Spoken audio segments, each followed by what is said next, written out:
Well, thank you all for coming. I hope some of you had some food. If you didn't have some food, please have some food. If you had some food, please have some more food. And at the end of the program, by the way, if any of you have a way to haul back any sandwiches or extras over there, please do help yourselves, because otherwise it just goes back to the kitchen or the trash.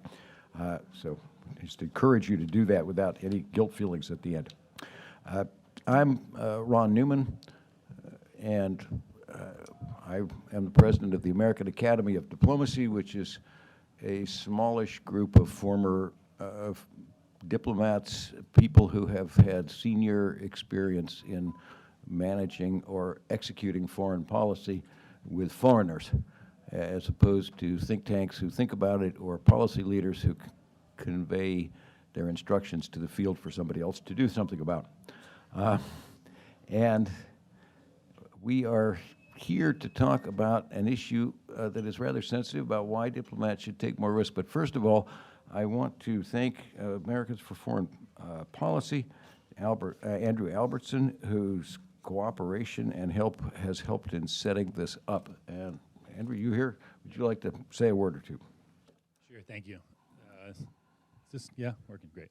So my name is Andrew Albertson. I'm the Executive Director of Foreign Policy for America. We are a newer advocacy organization advocating for principled American engagement in the world and trying to strengthen the constituency, not just here in Washington, but around the country for strong principled American foreign policy. As many of you know, we've been active over the last couple of years, and we're a membership-based organization. So one of the things I want to encourage everybody in the room today to consider is to join up as a member. You can contribute dues. We've also now set it up so you can just join without contributing dues. But we just want to get everybody involved that wants to in this critical fight of strengthening this constituency and support for principled American engagement in the world. Now, as part of that, we are one of the centerpieces of our work, of our advocacy, is the importance of American diplomacy. The importance of diplomatic solutions to our national security challenges and advocating for those as much as we can.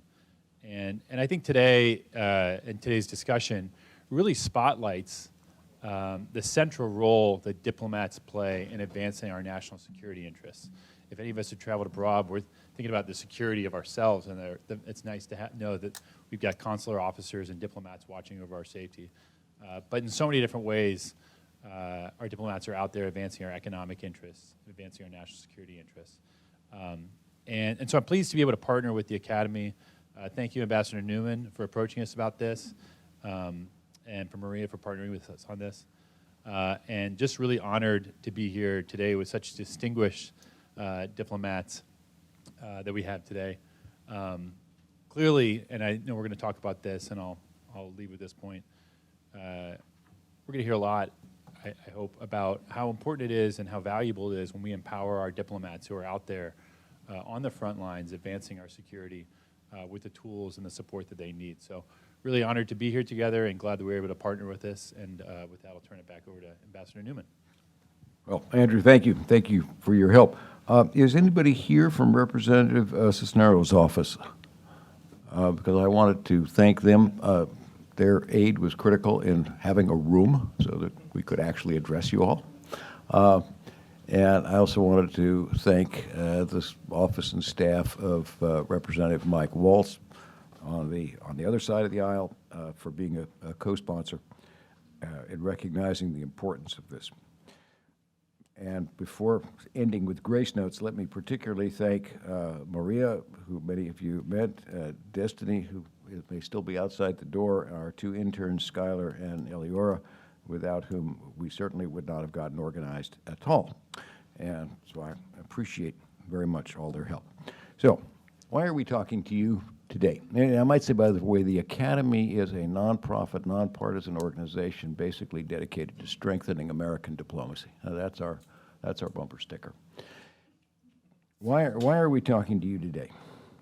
Quite simply because we have become so restrictive in the security surrounding our diplomats that the American government is depriving itself of information important to making serious policy decisions, because today I think it is not an exaggeration to say that in some parts of the world people are dying because we will not deploy people. And because in depriving ourselves of information, we deprive ourselves of the opportunity to head off at least some crises and prevent some bad situations from becoming worse. What I want to talk to you about today with the aid of my colleagues is, first of all, why why getting out used to be normal. We are more and more in the last half dozen years or so becoming habituated to a climate in which diplomats do not leave fortress embassies. And that means more and more, particularly younger people, are going to forget that this in fact was not the norm. We have an older norm that's quite different. Secondly, we want to talk about why do you take risk? Why is it important to do this? What does it mean to take risk? A few conclusions as we get to the end. I have a great group of colleagues here. You have their biographies. I won't go over them, but collectively I think we've run 10 or 12 embassies, been in half a dozen wars of various kinds, and probably on the whole been shot at more than the average norm for diplomats. But it gives us some, I think, some right to talk about these issues. So there's one other point in framing this, and that is this is also a congressional issue. The slide into excessive security is not a function of this administration or of the last one alone. It's been going on for a number of years. But frankly, the Benghazi hearings intensified the political pressure on Washington. That pressure and that political fear of being pilloried has gone right across the partisan divide. It's one place where you have complete bipartisan agreement. They're both afraid. And at some point, if an administration is prepared again to take some measure of risk for reasons that we will go into, to take some lead, they will also need support in the Congress.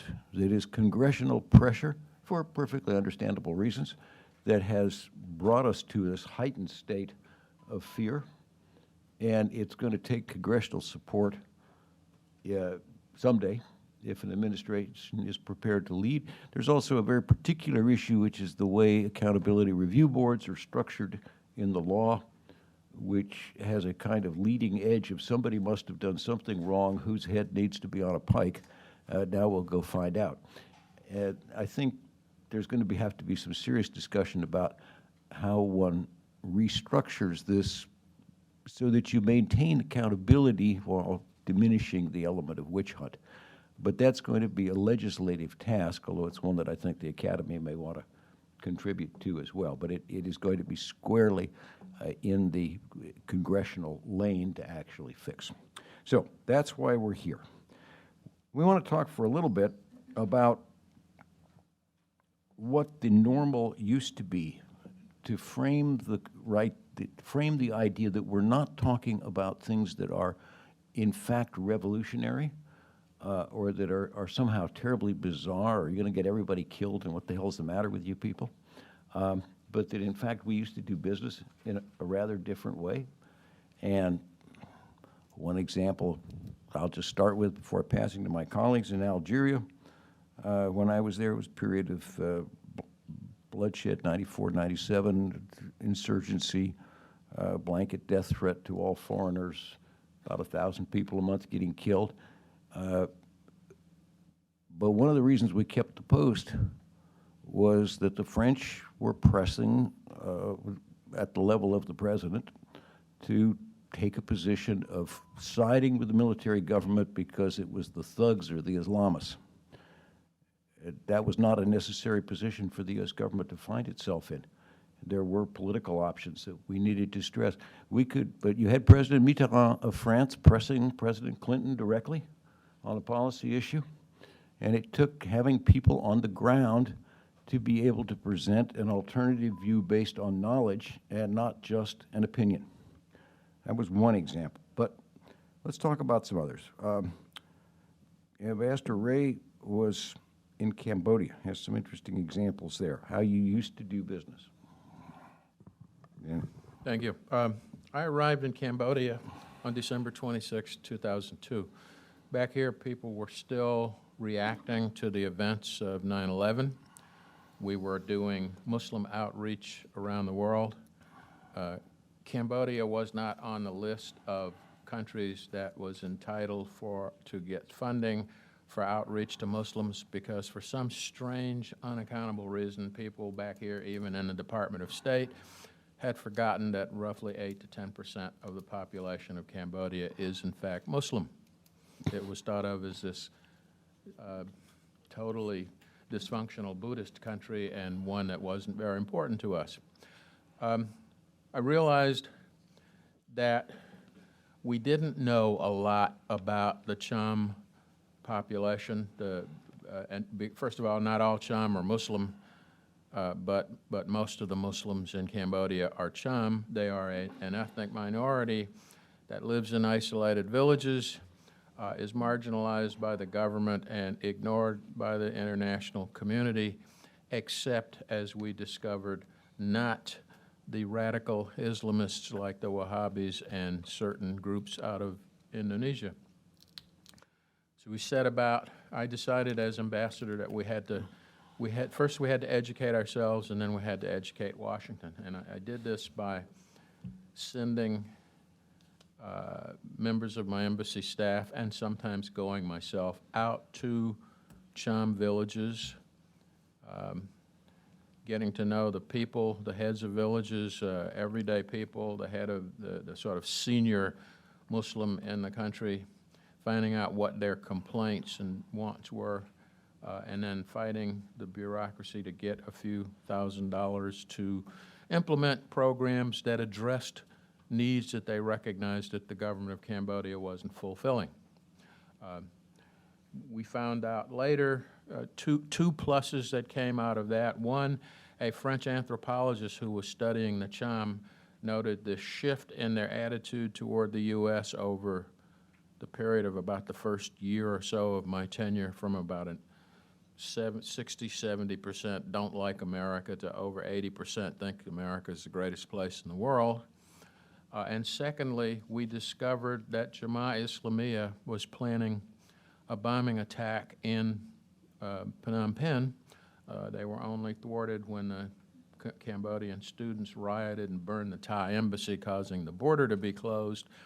But we also discovered that they had another problem, and that is they could not recruit any Cham who would be willing to help them acquire explosives and drive an explosive-laden truck into the British embassy, as we found out later was their target. And so what I'm saying here is that if we had, I can imagine nowadays an ambassador not being pilloried for sending members of his staff into a Muslim village about which we know nothing in order to learn about it, and worse yet, going himself. But without doing that, we would have been completely blind to a lot of what was going on in Cambodia. And frankly, it's probably no stretch to say that the Wahhabis' efforts to radicalize the Cham might have succeeded. You know, nowadays, if you get a rocket half a mile away from a post, we may move everybody out of the post. And we're getting to where people say, oh, yeah, there was a threat. They closed the post. We didn't always do that. And Ambassador Patterson, who's been an assistant secretary, ambassador half a dozen times, I wanted you to talk a little bit about Colombia and how we did it differently, but why we did it differently. So I was in Colombia at the very start of Plan Colombia. I was there from 2000 to 2003. And throughout my tenure there, we had 1,000 employees plus dependents. And I wanted to sort of describe the events that took place in Colombia, some of the terrorist events that that I'm convinced now would essentially shut down an operation. One was the bombing in 2003 of a social club that was 3 blocks from the residence. There were 36 deaths. There was an unexploded car bomb outside of the commercial office building that housed USAID. There was a small bomb in the lobby of the commercial office building that housed DEA in Cartagena. Rockets were periodically lobbed at the embassy from the veterinary school across the street, although some of them may have been aiming at Colombian offices. And then there was probably the most famous case in Colombia, which was the kidnapping of 3 surveillance pilots who were held by the FARC for over 5 years. None of this impeded embassy operations. In fact, we helped the Colombians protect their leaders. We trained bomb technicians. We trained people in the prosecutor's office to actually prosecute terrorist events. We uncovered many terrorist attacks and bombings before they took place.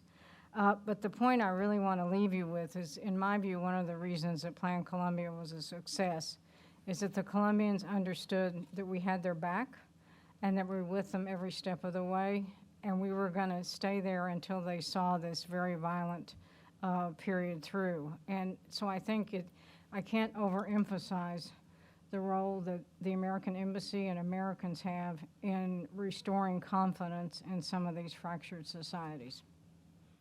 And you'll note in that it was not people running around taking risk for the sake of risk or being foolish, but accepting a measure of risk, and we'll talk about later about mitigating risk, in order to carry out policy and have essential knowledge.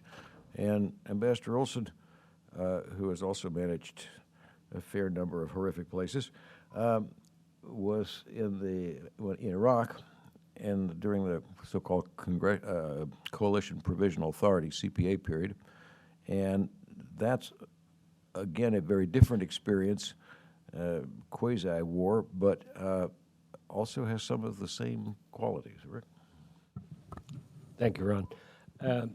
So I was with the Coalition Provisional Authority in Najaf, Iraq, which is, as I'm sure you know, the capital of, or the holiest city of Shia Islam, from late 2004 into early 2004. And there were many strange things about CPA, and I wouldn't necessarily argue for its doing it again that way.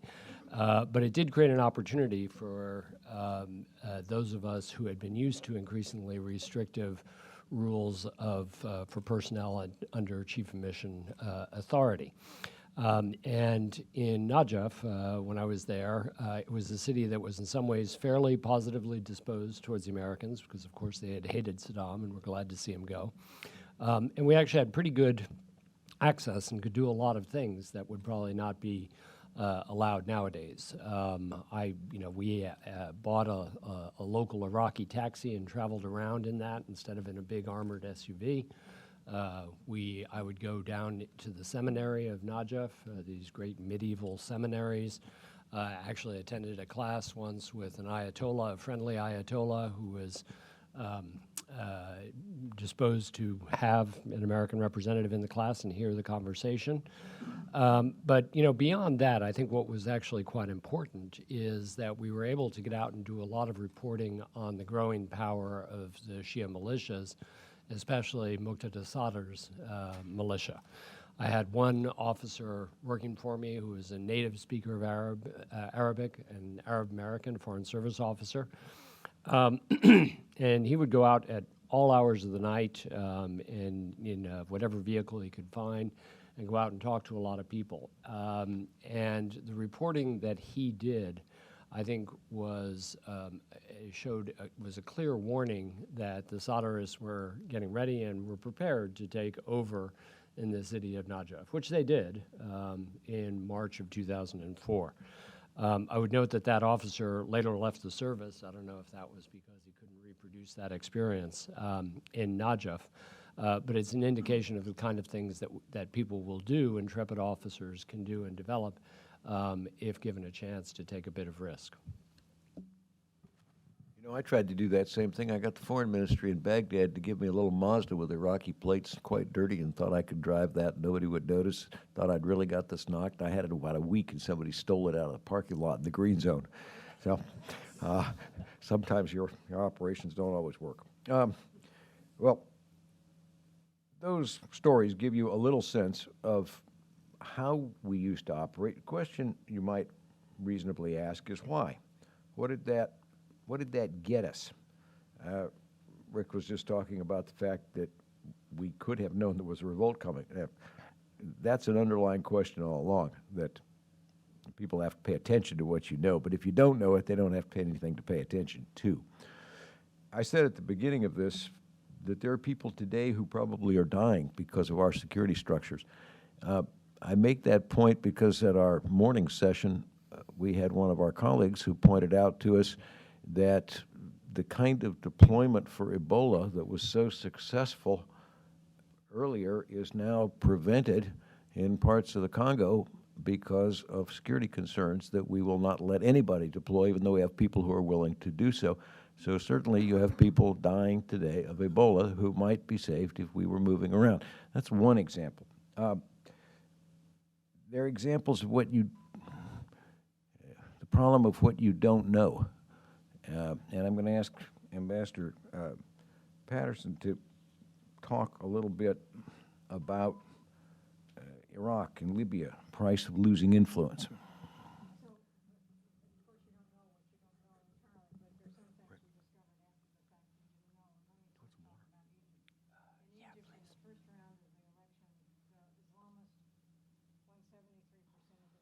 We all knew the Muslim Brotherhood was going to do well, but it did better. The surprise was the 23% of the vote won by the Salafis, who are the most conservative branch of Islam, a group that we had had no contact with. So we opened our consulate in Alexandria. After Benghazi, it was very erratically staffed, and it was finally closed in 2018. I suspect we have very little contact with this fairly critical group anymore.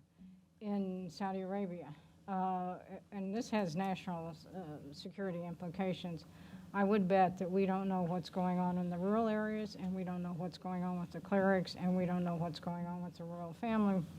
And we pretty much miss the phenomena of Mohammed bin Salman coming to power, because we can't get out in the rural areas like we did 30 years ago when the mostly guys in the embassy would just jump in a car and go there. In Libya, I think we missed the fact that it had no institutional structure, and it was going to disintegrate into 1,000 quarreling tribes. And I visited our embassy there, and it was, again, very erratically staffed. It was extremely difficult for them to move around. It was withdrawn in 2014. And it's never really been returned. The ambassador operates and the embassy operates from Tunis, which is no substitute for a presence on the ground, no matter how small. And I'd also like to point out that the same phenomena more or less happened in Yemen, where our embassy was withdrawn and then operated from Yemen. And Yemen and Libya are the two countries that have basically disintegrated into humanitarian and terrorist hellholes. Would our presence have made a difference if our ambassadors and staff had been allowed to travel back there more regularly? Could they have engaged with these various participants? I personally think so. It's a very difficult argument to prove. But to me, it's not a coincidence that the two places were largely absent, or the two places with the greatest problems. Just to take a very different example, a different continent, I wanted Ambassador Ray to talk a little bit about an experience he had in Sierra Leone, which made a difference on the ground. This is where having knowledge allows change. I served as Deputy Chief of Mission in Sierra Leone from 1993 to 1996. During that period, the country was engaged in a brutal civil war.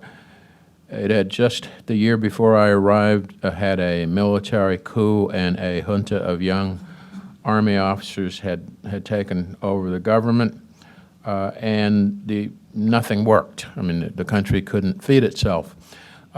Many of the civilian politicians, though, were talking about having an election and putting in place a civilian government. The key was, would the military stand aside and allow this to take place? One of my charges from the ambassador was to be the embassy's liaison with the junta. Being a retired military, I had something of an in with them.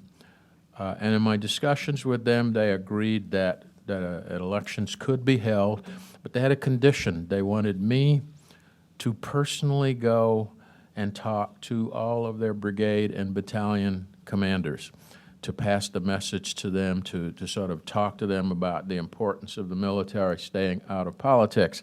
Problem with that was that all but 2 of these commanders were in areas where they were in almost daily contact with the rebels. And in fact, in a couple of cases, when I was conducting briefings, I could hear small arms fire in the background.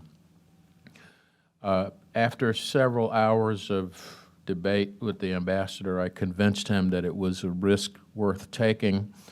I worked with the Sierra Leonean military to get, they had these old Russian helicopters, fortunately with armor plating on the bottom of the fuselage, being flown by South African mercenary pilots. And for 3 days, early in the morning, we would take off. We would visit 2 units. 4 of the 2 units, we had to fly over rebel-held territory to get there, and we had fresh bullet marks on the bottom of the fuselage when we landed. The outcome of that, though, was that in 1996, in the summer of 1996, when the elections were held, there was only minimal and easily thwarted misbehavior on the part of the military. The junta quietly stepped down, and the members of the junta left the country, and a civilian government was installed. And it was widely acknowledged by the Sierra Leoneans themselves that had we not at the U.S. Embassy taken the initiative of reaching out to the military all the way down to the tactical unit level, that this might not have been possible. So again, to the extent that promoting democracy and stabilizing a country which can become a source of problems is part of our national security interest, the point is you can forward that interest. Rick, do you want to talk about some of the PAC problems? Sure. So I was your ambassador to Pakistan from 2012 to 2015. And when I arrived there, I realized that we had, well, it took me a little while, but I realized that we had pretty good coverage of national level politics that was taking place in Islamabad. But Islamabad, for anyone who's ever been there, is a city that's very distinct and cut off from the rest of Pakistan. I also felt we had pretty good coverage of Karachi and Lahore, although we did shut our consulate in Lahore for about 18 months of my tenure. There was an al-Qaeda threat against the consulate, but the cell, which had threatened Lahore, was the consulate, was wrapped up after about 2 months, but the post remained closed for 18 months because of the stickiness of our security regulations, which is, I think, something we'll come back to. But in any case, I always felt that we had a pretty good understanding of what was happening in terms of urban politics in Pakistan, but very little insight into what was going on in the countryside. And that's important because my thesis going in was that Pakistan might be one of those countries that is pre-revolutionary. I mean, it has a almost feudal setup in the countryside with small elite landholders and kind of a miserable, impoverished peasants. And it's a country that suffers perennial fiscal crises, and there's a general, problem of governance. I would routinely ask the question about my staff. I drive my political section crazy with cables on whether Pakistan is revolutionary or not. And the general answer was no, but the problem that I'm left with, and taking Ann's point that you don't know what you don't know, were Pakistan pre-revolutionary? I don't think we'd know it because we were not out in the countryside assessing what was going on. And in a controlled press environment, it's very difficult to actually know whether there is even, for example, starvation, dislocation, things like that going on in the countryside when you're sitting in a capital inside of a fortress embassy.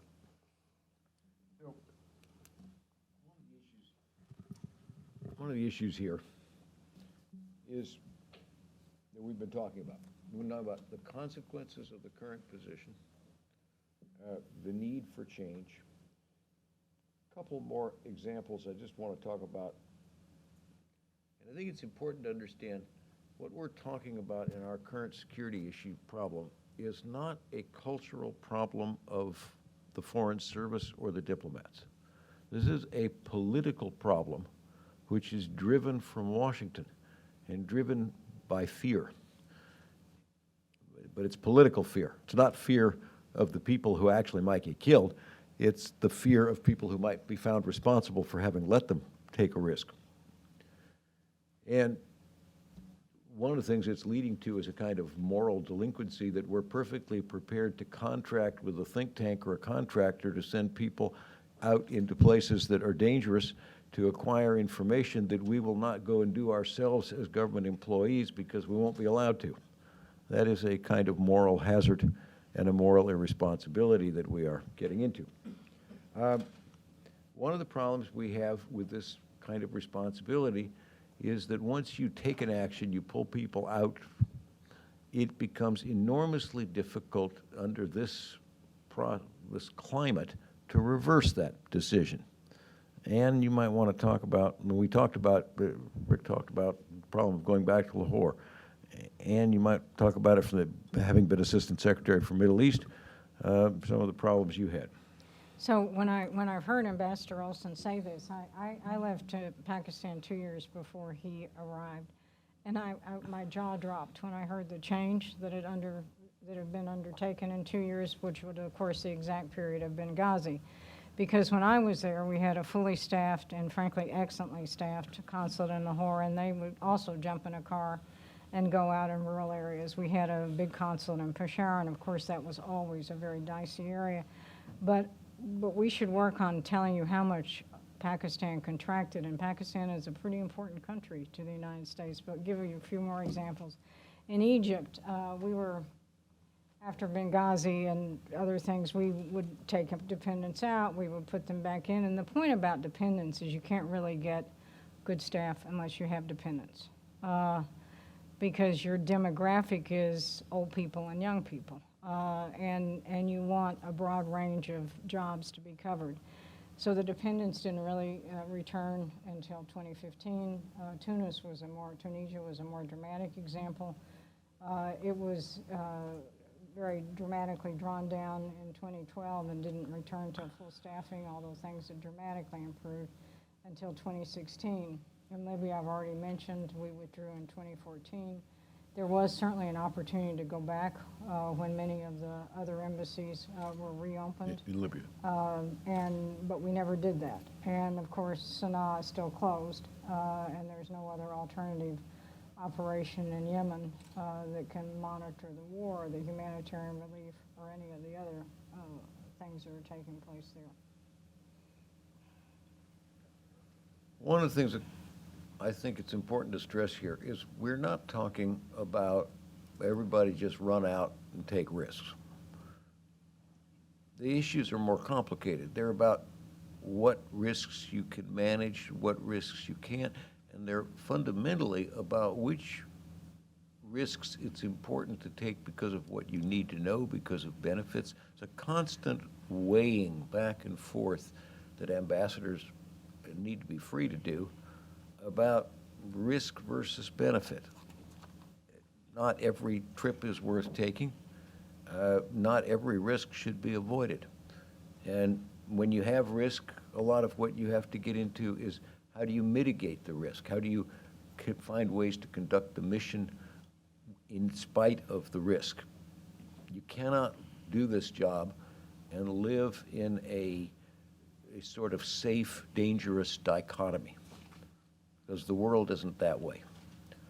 It isn't even that way here at home. I mean, there are risk mitigation strategies all of you employ regularly without ever thinking about it. Two of them would be checking your mirrors before you change lanes on the freeway, or looking left, right, left before you step off a curb. If you didn't employ those strategies, you probably might not have lived a year today. But you don't think about that as risk mitigation because you just grew up. Those are the things you do. We have to put that kind of mentality into a lot of other thinking. You can't talk about risk mitigation in a black-white level. It's very detailed. It's about where you are. But I was going to ask Ambassador Ray to talk a little bit about this before we open this up for some questions. Well, I'd like to start by saying, from my view, not just as a career diplomat, but as a career Army officer with 2 combat tours, the only way you can avoid the risks of a country 100% is by not being in that country. And then you're at risk wherever else you are, like on the freeway here in Washington. I consider 100% risk avoidance the same way I consider the Army's old 1960s zero defects. It's a bankrupt policy that's totally unworkable. So what's risk mitigation? Risk mitigation is, first of all, weighing the risk against the potential gains from whatever action you want to take, and if the gains outweigh the risk, then looking for ways to minimize as much of that risk as possible. Not eliminate. You do not eliminate risk. You can minimize or mitigate it. Example, in Sierra Leone when I flew, when I was a passenger in a helicopter over rebel territory, armor plating on the bottom of the helicopter was a really nice idea because we did get shot at, but it didn't penetrate. They just, made a loud plinking noise which could barely be heard over the rotors, and they left scratches on the paint, which really ticked off my South African pilot. In Cambodia, I mentioned sending people and myself going into Muslim villages that probably hadn't seen an American. Well, some of them had never seen an American because the last time we had contact with the Cham before we did it in 2003 was when we bombed them in 1972 or whatever. We bombed about 80% of the Cham villages. We dropped more ordnance, we dropped more bombs over Cambodia than we did over southern Vietnam, and a lot of the targets were Cham at the bottom, which is one of the reasons they didn't care for us too much. But how we mitigated the potential risk is I didn't just pick a village and send someone. We first made contact with the Cham leadership near Phnom Penh, let them know what we wanted to do, got their advice of where to go, in what order, and we followed that. So that, for example, when we went to a village for the first time, they knew these Americans were coming and they had committed to their leadership that they wouldn't do anything bad to us. So, I mean, there still was a risk because, people don't like you. You take a risk going into their territory, but we had mitigated it to a large extent. And that seems to not be present today. No one wants to talk about, here's our task, here's the risk, now how do we, and it's an important task, how do we accomplish this task by minimizing and mitigating this? It's, here's a task, there's a risk, forget it. That's what needs to be changed. And you wanted Could I say, this is, I think there are a couple points relevant to your role as congressional staffers. And one of the phenomena that happened, I think, has both financial and institutional implications, which is we're not there. We're leaving more and more of this in the hands of the U.S. military. This is certainly true in Yemen. It's true in Libya. It's true in spades now in eastern Syria, where there are 70,000 people stuck in these camps, monitored by the Kurds and by the American Special Forces. Those places have got to have a civilian presence. So that has institutional and financial implications.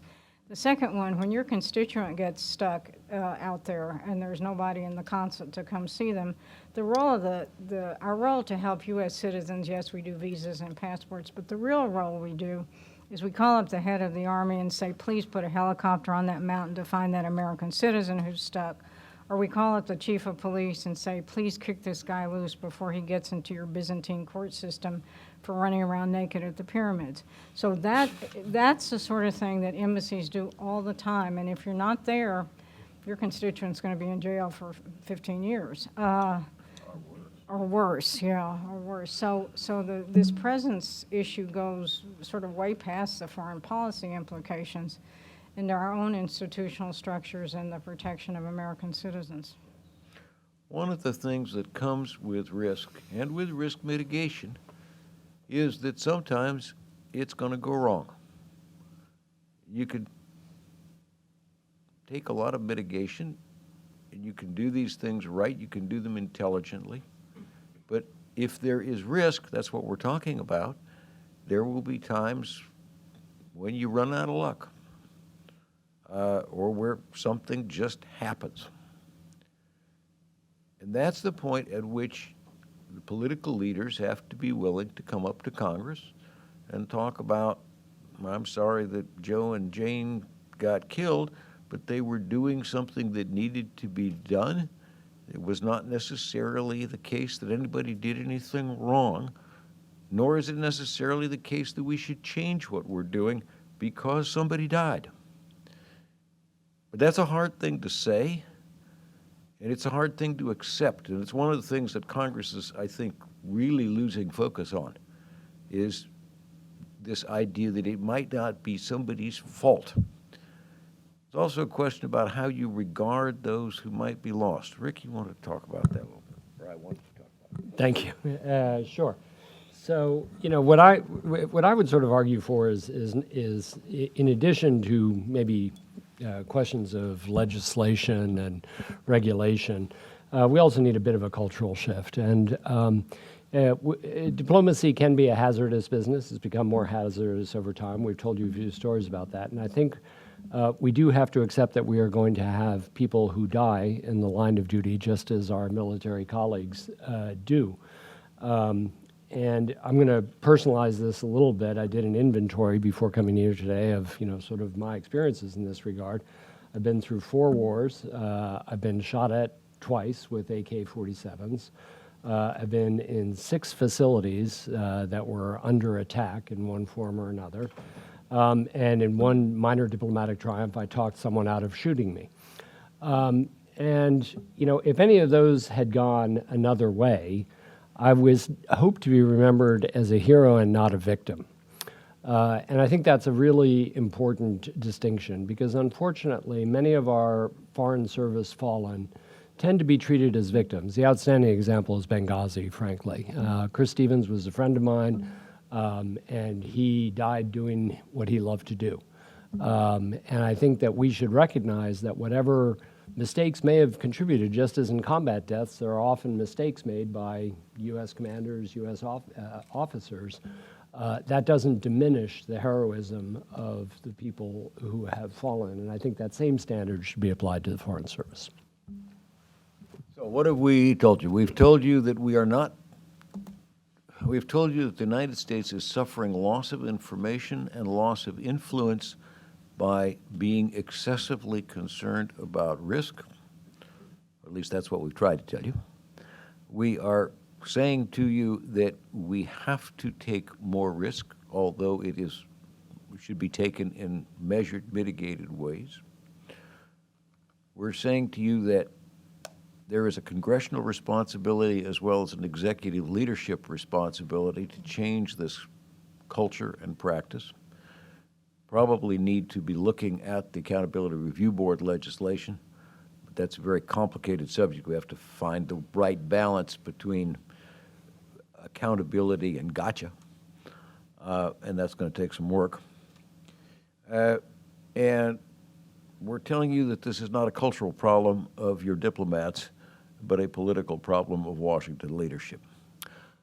Having told you all those things, or tried to, let me open the floor for questions.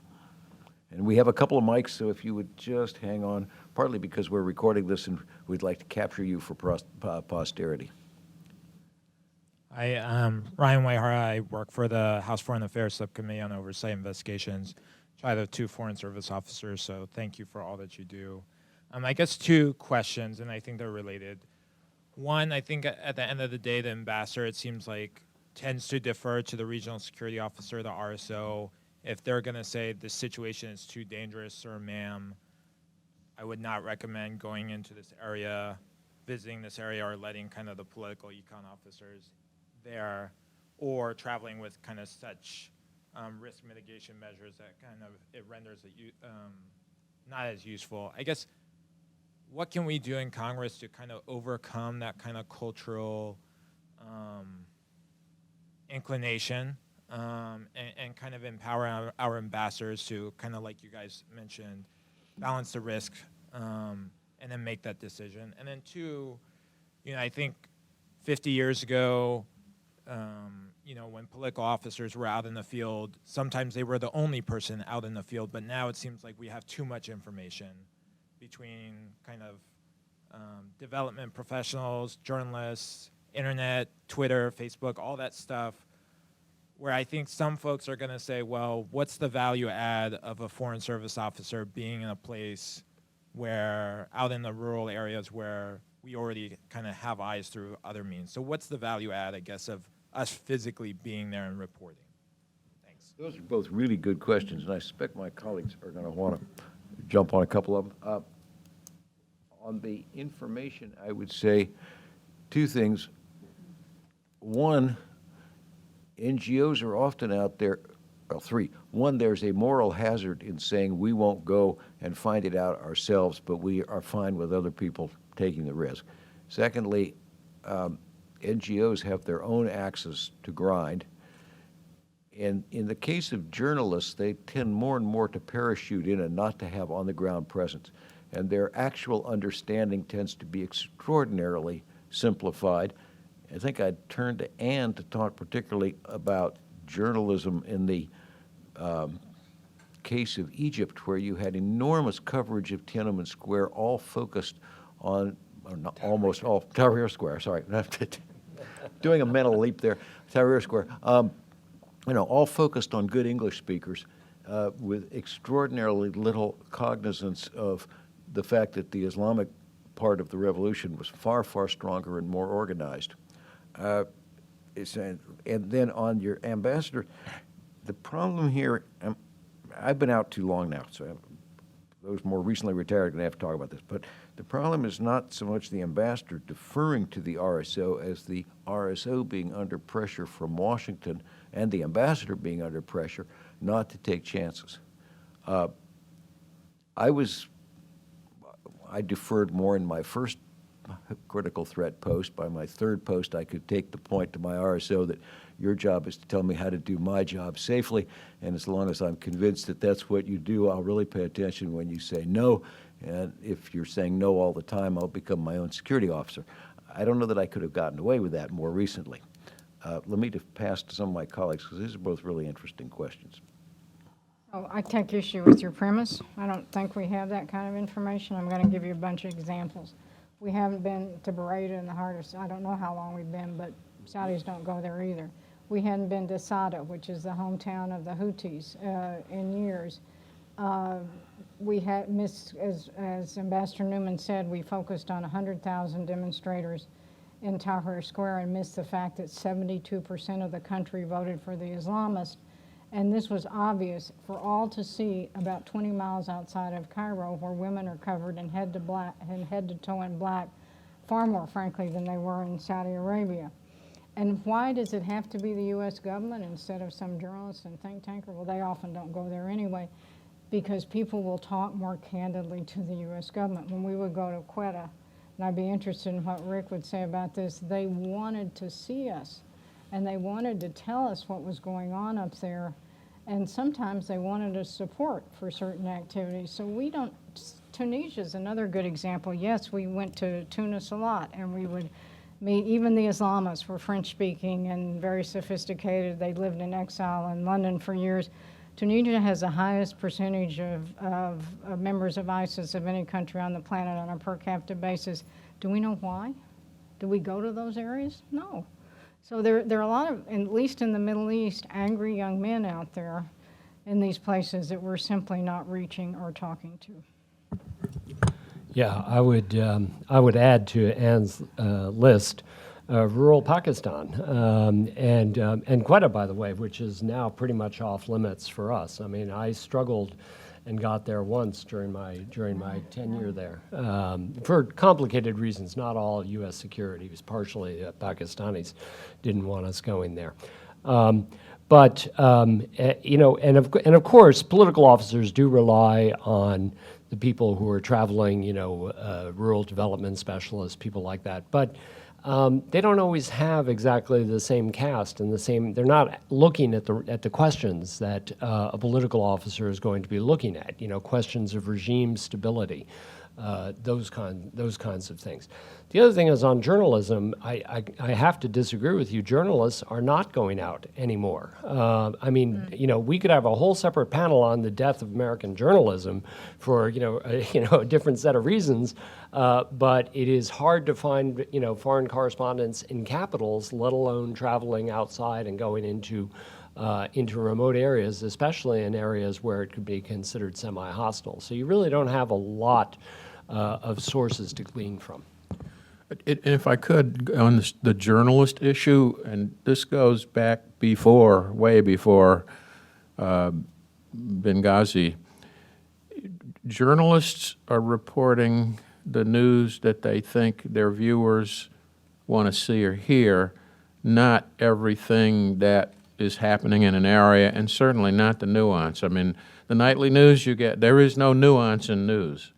And I give you a real life example. When they were planning the Olympics in Seoul, there were also demonstrations, and I forget what the demonstrations were about. I mean, it seems back in those days that someone was always demonstrating and throwing fire Molotov cocktails about something. My wife, who was Korean, and I were going to visit her family, but we were told by our friends, you shouldn't go because, you know, you look at the news and Seoul is in flames. And you turn on the nightly news and there would be these 2 or 3 30-second spots each evening, and it showed crowds throwing Molotov cocktails and getting tear gassed. And my God, that is horrible, but oh hell, you know, if those of you who've ever been to Korea, Koreans are forces of nature. You don't argue with them. We bought tickets and we went. We were picked up at Kimpo Airport. We were taken to my mother-in-law's house, which is about